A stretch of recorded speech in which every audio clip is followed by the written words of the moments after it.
Күннің ыстығында шөліңізді басатын, құрамында бірнеше витаминдерге толы, адам ағзасы үшін пайдасы зор қарбыз шырынын жасаймыз.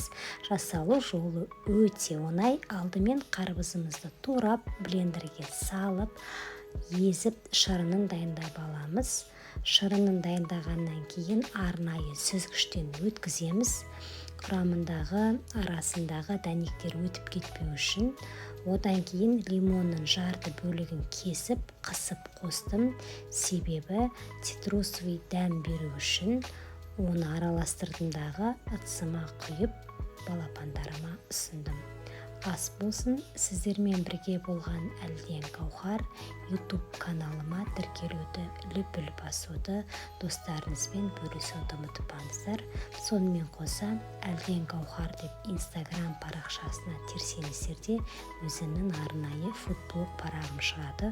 Оған да қосылуды ұмытпаңыздар. Келесі кездескенше аман есен болайық.